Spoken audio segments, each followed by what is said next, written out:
Halo teman-teman, perkenalkan nama saya Anda Nur Hasana dari Prodi Pendidikan Agama Islam Universitas Islam Negeri Profesor Saifuddin Zuhri Purwokerto. Di sini saya akan menceritakan sinopsis alur cerita film Sang Kiai yang dapat kita gunakan sebagai pelajaran pendidikan agama Islam.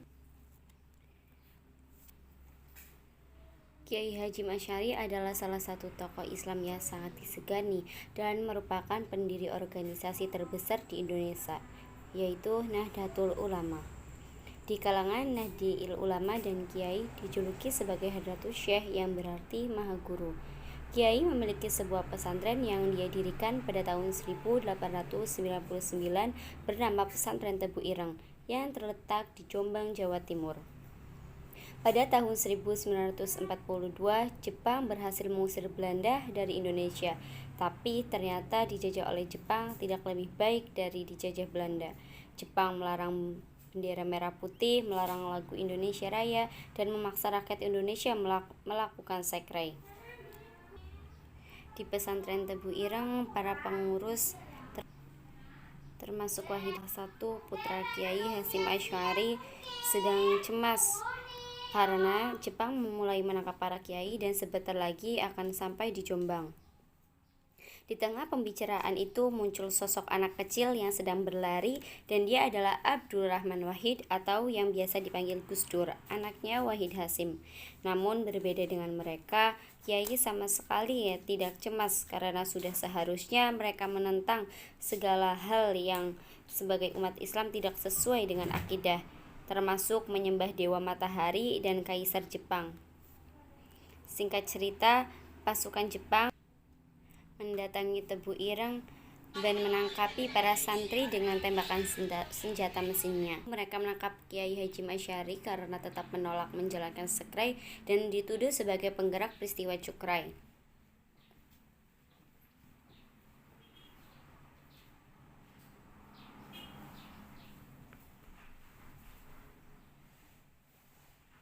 Karena tidak terima, Karim menyerukan para santri untuk berjihad melawan Jepang, tapi segera ditembaki oleh tentara Jepang.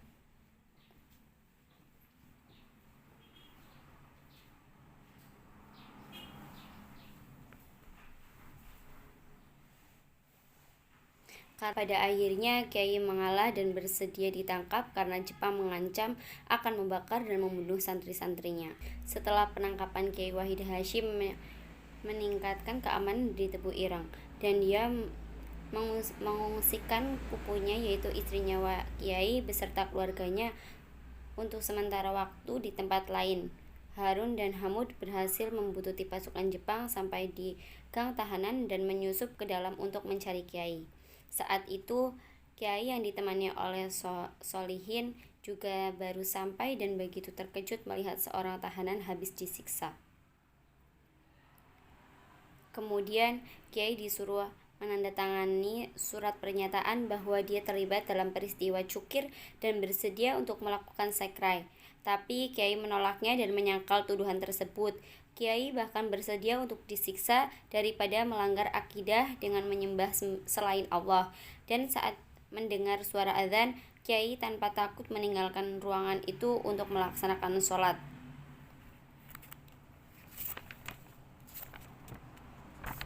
Lalu terlihat Harun dan Hamid sedang melarikan diri dari kejaran Jepang dan bersembunyi di rumah seorang warga. Tapi karena sudah terdesak, Hamid keluar sendiri untuk menjadi umpan supaya Harun bisa selamat. Setelah tertangkap, Hamid diinterogasi oleh tentara Jepang sambil disaksikan oleh Harun yang sedang bersembunyi.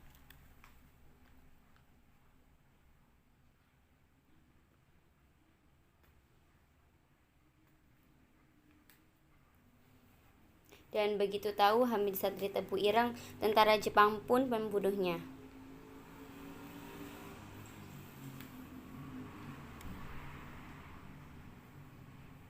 Setelah itu Harun membawa jasad ke pesantren untuk dimakamkan.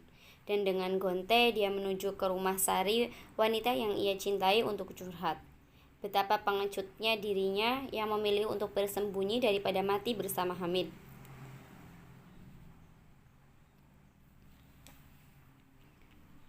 dalam upaya membebaskan ayahnya Wahid Hasyim yang didampingi oleh Kiai Haji Wahab Hasbullah, salah satu pendiri NU, memilih menggunakan jalur perundingan dengan pihak Jepang. Tapi Harun dan para santri memilih cara yang berbeda. Mereka memilih membebaskan dengan perlawanan.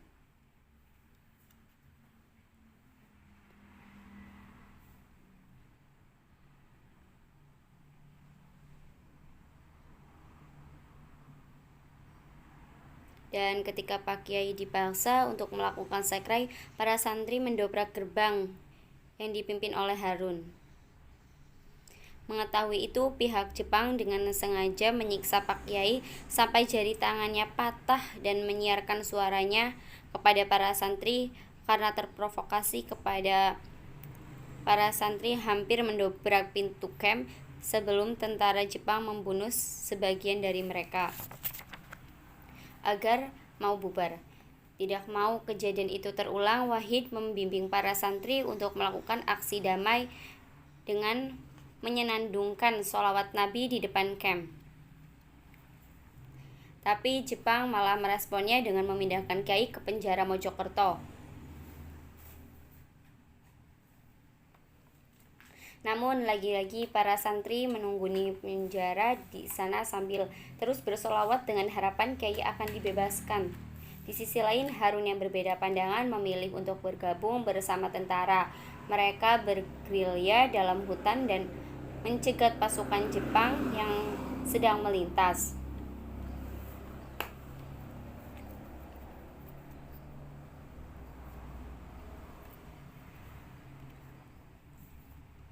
Lalu kita diperlihatkan Bunyai yang sedang mengajar perempuan di sana. Dia mengabarkan kalau Kiai Wahid dan Kiai Wahab sedang pergi ke Jakarta untuk menemui petinggi Jepang, dan Bunyai Kapu dengan sedih berdoa agar Kiai Haji Hasyim Asy'ari segera dibebaskan. Di Jakarta, Wahid dan Kiai Wahab diterima oleh Abdul Hamid Prabuwono, seorang prajurit Jepang yang beragama Islam sekaligus menjadi utusan untuk mendekati para kiai. Dia berjanji akan membebaskan permintaan mereka dalam pertemuan dengan Seiko Shikikan. Sambil menunggu kabar dari Wono, Wahid dan Kiai Wahab membentuk Dewan Syuro dari organisasi NU se-Jawa yang tujuannya untuk membela para ulama yang telah ditangkap dan mempersiapkan kemerdekaan dengan berpura-pura bekerja sama dengan Jepang. Sesuai dengan janjinya, Ono menyampaikan permintaan pembebasan Kiai Haji Hasyim Asy'ari kepada Seiko Shikikan, dan setelah mempertimbangkan pentingnya dukungan dari kalangan muslim, pihak Jepang pun memutuskan untuk membebaskan sang kiai. Bebasnya kiai disambut sukacita oleh para santri yang sudah menunggunya. Kemudian Seiko Shikikan mengumpulkan para kiai dan ulama untuk resmi meminta maaf atas nama pemerintah militer tentara Jepang dan berjanji tidak akan memaksa untuk melakukan sakrai. Singkat cerita, setelah keadaan kembali normal, Harun dan Sari menikah di Tebu Ireng dan Kiai serta Bunyai Kapu kembali ke kediaman mereka. Lalu seorang penerjemah Jepang Islam mendatangi sang kiai karena merasa imannya masih lemah dan ingin meningkatkan imannya. Dan kiai pun memberi wejangan tentang bagaimana dia harus belajar agama Islam.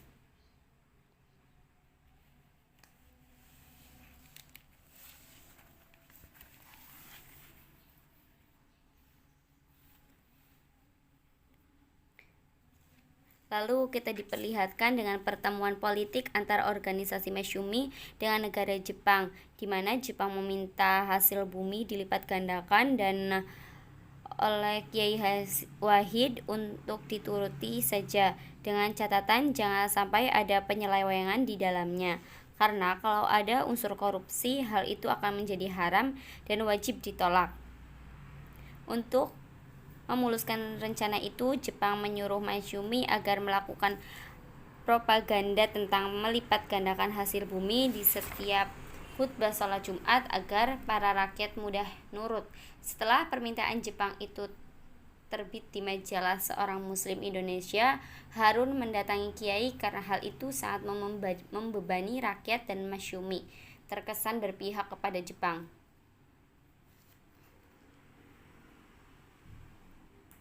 Tapi Kiai tidak menanggapi anjuran itu untuk membantu pihak Jepang, melainkan lebih kepada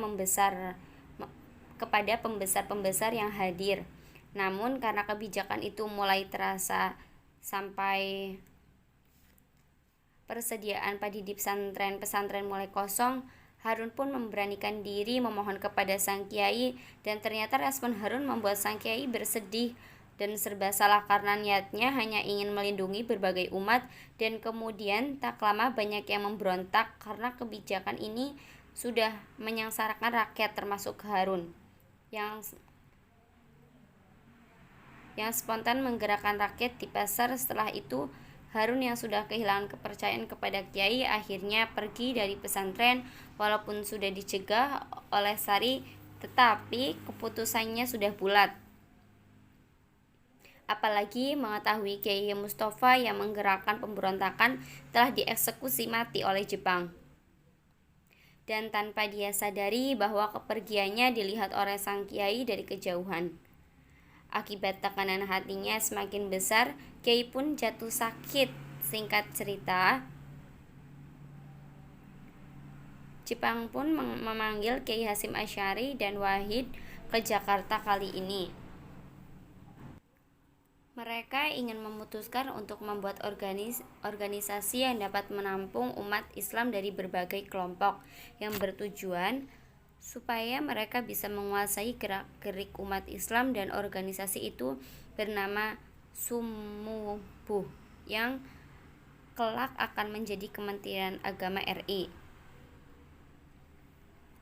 Kemudian saat Jepang mulai membentuk Heiho, para santri juga menjadi target perekrutan mereka untuk dikirim berperang ke Burma, dan menjanjikan mereka untuk mendapatkan pembelajaran militer yang sangat berguna jika nanti Indonesia merdeka. Merasa ada benarnya, Kiai pun menyetujuinya, tetapi bukan bertujuan untuk dikirim ke luar negeri, tetapi untuk menjadi pertahanan di dalam negeri dengan membentuk barisan sendiri yang diberi nama Hizbullah.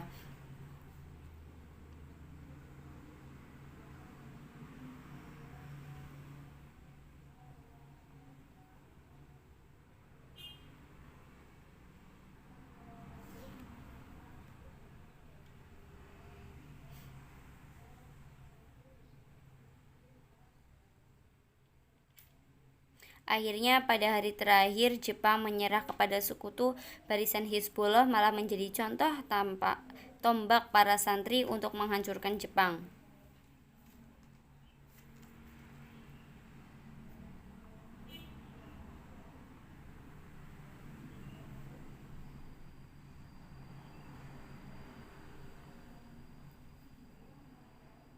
Setelah itulah baru Harun tersadar tentang pikiran Kiai selama ini, dan dia merasa sangat malu sampai tidak sanggup untuk pulang. Namun kekalahan Jepang mulai dimanfaatkan Belanda untuk mencoba menjajah Indonesia lagi. Dengan dibantu Inggris, kemudian Bung Karno mengirim pesan untuk menanyakan hukum, membela tanah air bukan agama ataupun Al-Quran. Lalu Kiai pun mengumpulkan para ulama yang tahu, lalu membuat fatwa bahwa hukum pembelaan negara adalah fardhu ain atau wajib, dan menyebarkannya ke seluruh negeri untuk berjihad melawan penjajah. Setelah membaca seruan itu, Bung Tomo bersilaturahmi ke Tebu Ireng sebelum dia berpidato di Surabaya yang membakar semangat rakyat untuk melawan tentara Inggris dan kolonialisme.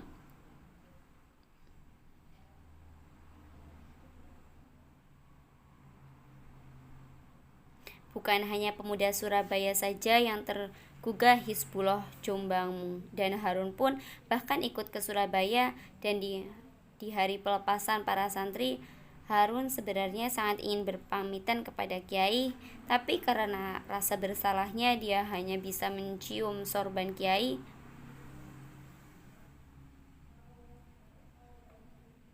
Dan sebelum berangkat, Sari memberikan surat yang tidak boleh dibuka dulu saat itu.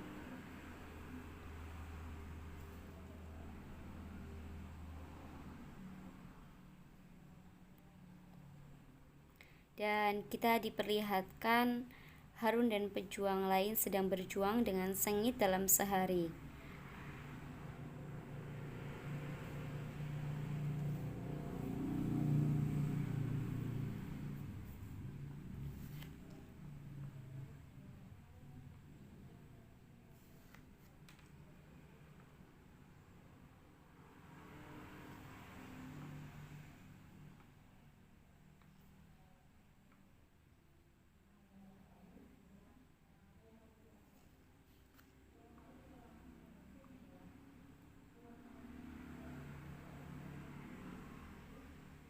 Kemudian saat mereka istirahat, Harun membaca surat dari Sari dan betapa bahagianya karena Sari hamil. Pada tanggal 30 Oktober 1945, tentara Indonesia mencegat rombongan Brigjen Malabi, Komandan Brigjen 94 Divisi India di dekat Jembatan Merah Surabaya. Walaupun sudah dijelaskan Presiden Soekarno telah sepakat untuk brigetan senjata, tetapi para pejuang Indonesia tetap mendesak para sekutu untuk pergi dari Surabaya, dan akhirnya terjadilah kerusuhan. Kita diperlihatkan Harun memanfaatkannya untuk membunuh Malabi, tapi setelahnya dia juga harus tewas digrandit oleh tentara sekutu. Kemudian jasad Harun dan lainnya dibawa pulang ke Tebu Ireng. Setelah beristirahat sebentar, pasukan Hizbullah kembali ke Surabaya. Di tengah sengitnya pertempuran, Hamzah menaiki atap gedung dan melihat porak-porandanya kota Surabaya dibom pesawat sekutu dan mengakhiri pertempuran Surabaya.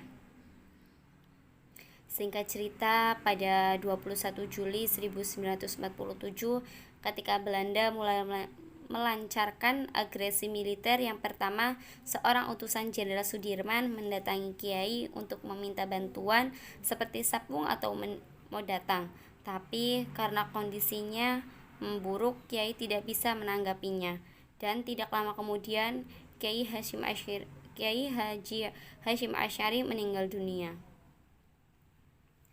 Dari film tersebut, pembelajaran pendidikan agama Islam yang dapat kita ambil adalah perlunya untuk menegakkan ketauhidan atau menguatkan ketauhidan kita sebagai umat Islam, bahwa apabila kita disuruh menyembah selain Allah, kita harus berani untuk menolaknya.